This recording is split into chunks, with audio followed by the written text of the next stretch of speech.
could stay awake just to hear you breathing.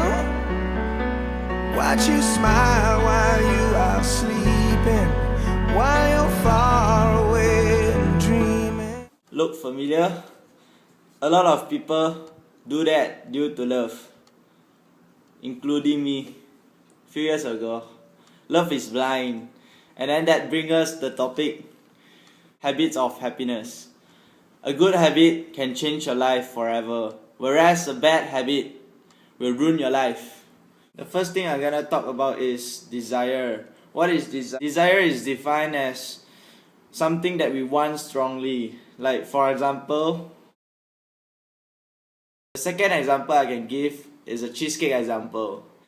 Give you a cheesecake and then you might think it's very tasty, but after that I hand you the other one, second, third, fourth, fifth, you might feel to vomit. Humans got tired when the same cheesecake come again and again and again and again. And here's the third example. Gangnam Style. Gangnam Style. Op, op, op, op, Oppan Gangnam Style.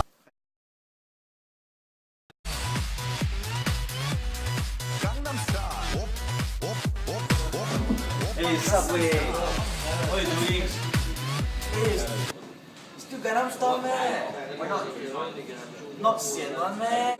Don't vacuum back huh? You should see Barbie doll. As you can see, the Gangnam Style example makes a lot of people feel bored.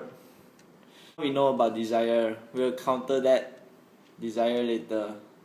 So now let's talk about happiness. What's a happiness? Happiness is quite different from desire. It's two different things. Happiness doesn't mean that you got some particular object, you got some luxuries, and you're happy. No. Happiness means a deep sense of fulfillment. It's deep inside you. It's deep in your heart. Where? Happiness is about mind changing. Let's talk about our mind. Two emotions cannot come across. Happy and sad cannot come across. They are not together. For example, happy and sad. I'm happy at the same time as sad. There's no such thing. You heard that before? I don't think so. So when two emotions comes differently, you have the opportunity to choose what emotions you want. So why not we choose to be happy? The next tip I would like to give is be your own anger cop. What I mean is when you're angry, you catch yourself being angry. That means you can calm yourself down. Why we don't want to be angry is that when we are angry, we will make wrong decisions. We will make the decisions that we will be regretful later. Here's the example. Nice hairstyle. No get off. Thank you. But you look like Wondan eh.